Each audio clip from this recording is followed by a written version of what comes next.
Welcome to the next section of differential equations. Today we are talking about section 4.3, and we're going to make an observation about solutions to differential equations that you may have already noticed, and that is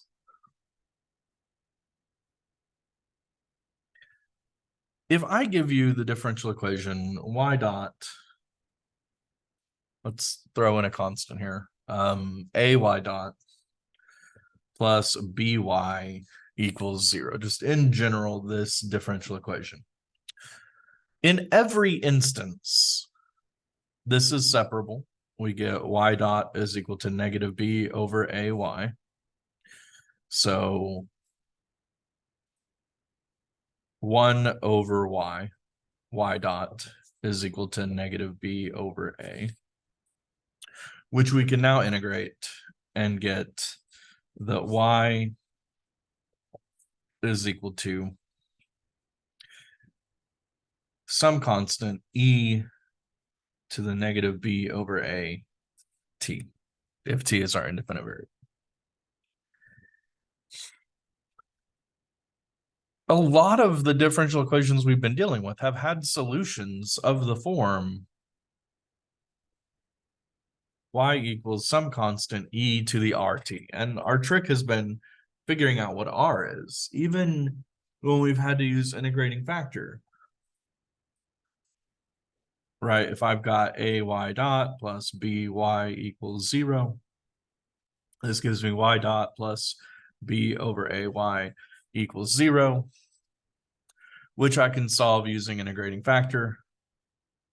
This is the derivative. I just said my independent variable was t.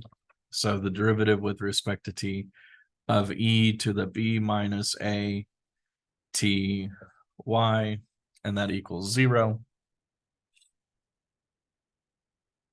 Double checking. First times the derivative of the second plus the second times the derivative of the first checks out. And if I take the integral of both sides here, the antiderivative with respect to t, I get then that y is equal to some constant e to the negative b over a t. Once again, regardless of the method we use to solve this, we're going to end up with a e to something t. So we could just look at this differential equation, ay dot plus by equals 0, and just suppose from jump that y equals e to the rt is a solution to this differential equation. And let's see what happens if we just suppose that to be true. If y is equal to e to the rt, then y dot is equal to re to the rt. And so this differential equation, plugging this in, becomes a times re to the rt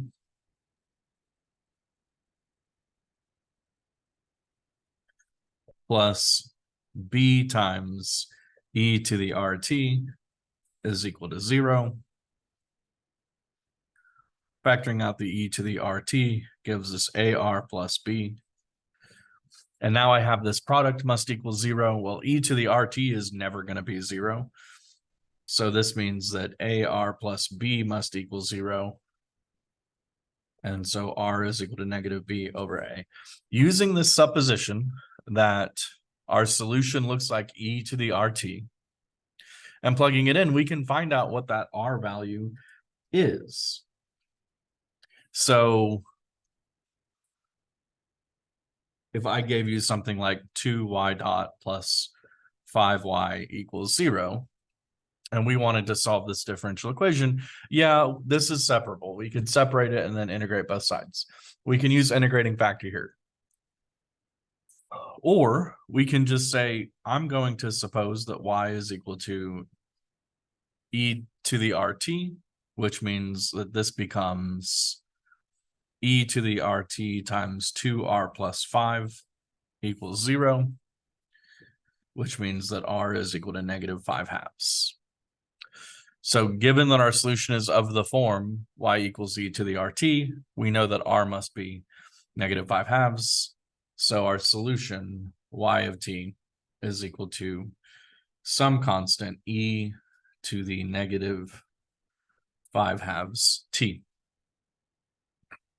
And so using this supposition, I turned this differential equation into an algebra problem. And we're very good, generally speaking, at solving algebra problems. So a logical question then is, well, if it worked for first order differential equations, what about second order differential equations? What if I have 2y double dot minus 5y dot minus 3y equals 0?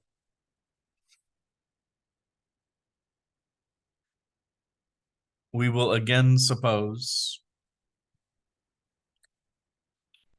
our solution is of the form e to the RT. We just need to find the r values that make this true.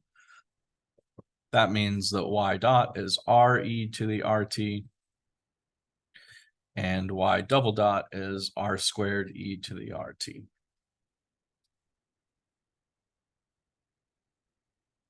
Plugging this in, this gives us 2 times r squared e to the RT minus 5 r e to the RT minus 3 e to the RT equals 0. So we get, factoring out the e to the RT, we get 2r squared minus 5r minus 3 equals 0. Well, e to the RT itself is never 0, which means I'm looking for values of r, which make 2r squared minus 5r minus 3 equal to 0.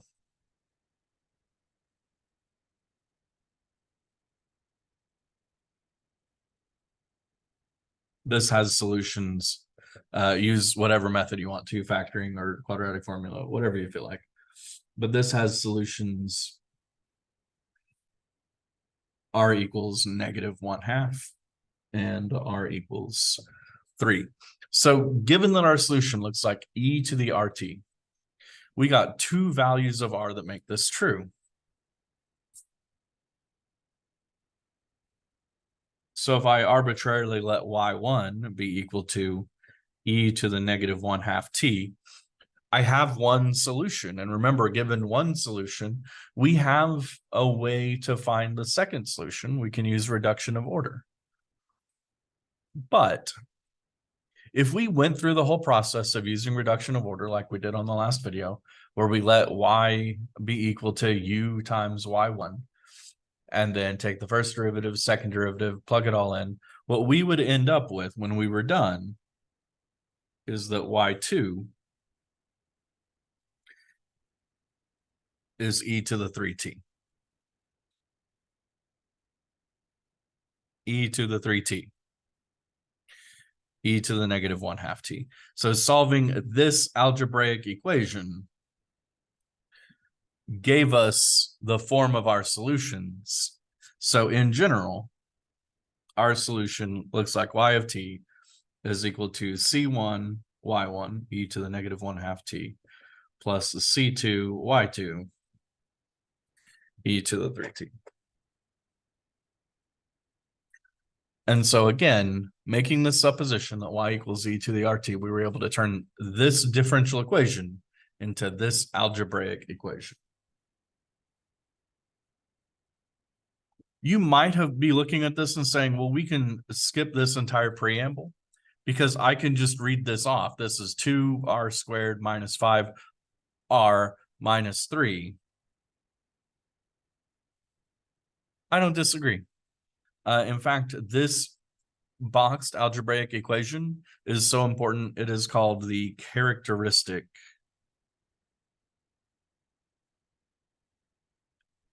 equation to this differential equation.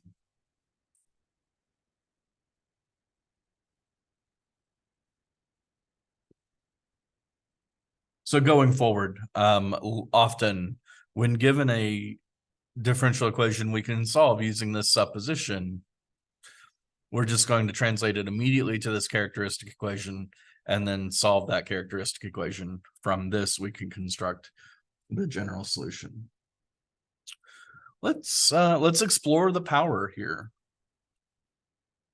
This seems incredibly powerful.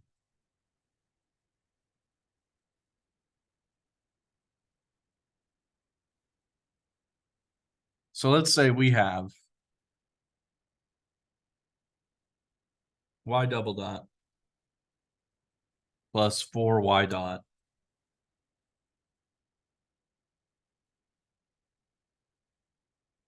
now let's do a different one first. Let's do y double dot minus 3y dot plus 2y equals 0.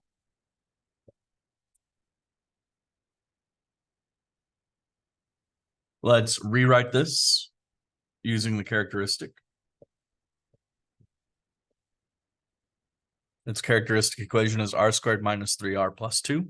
We could go through all of this preamble, right? Let y equal e to the rt, then the derivative is r e to the rt. The second derivative is r squared e to the rt. And so this becomes r squared e to the rt minus 3r e to the rt plus 2 e to the rt. Factor out the e to the rt and get e to the rt times the quantity. R squared minus 3r plus 2 equals 0. E to the rt is never equal to 0. And so we end up with this, or we can just skip right to here. This has solutions. R equals 1 and 2, because this factors into r minus 2 and r minus 1.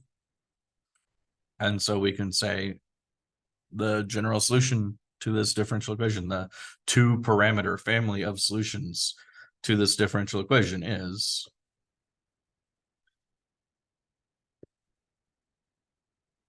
and that was very fast.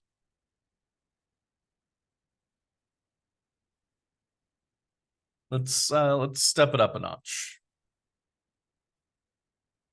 Because if it was always this easy, why even talk about anything else? Let's say we have y double dot plus 1 over x, y dot plus 7y equals 0.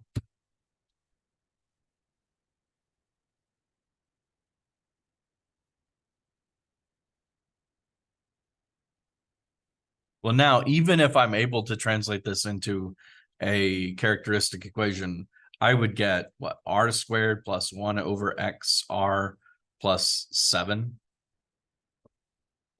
equals 0. And we've kind of gone off the rails a little bit. We don't really know how to solve this right now. So we see an example where our solution doesn't work. We have to try something else for this differential equation. So as powerful as this approach is, it's not always going to be helpful. Similarly, I could change the differential equation just slightly from y double dot minus 3y dot plus 2y. Instead of equaling 0, let's say this is equal to x squared. Our ability to solve this was predicated on the ability to write the characteristic equation equals 0 and find the zeros of the characteristic equation. We don't have that here. So yeah, if we make the supposition that e to the rx is a solution, then we're going to get what? That r squared minus 3r plus 2 is equal to x squared. That doesn't even make sense.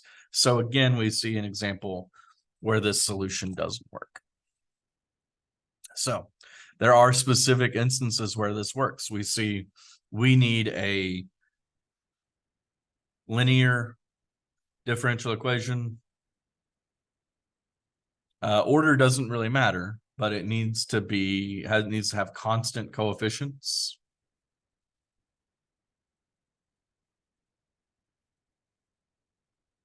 And it needs to be equal to 0. That is, it needs to be homogeneous.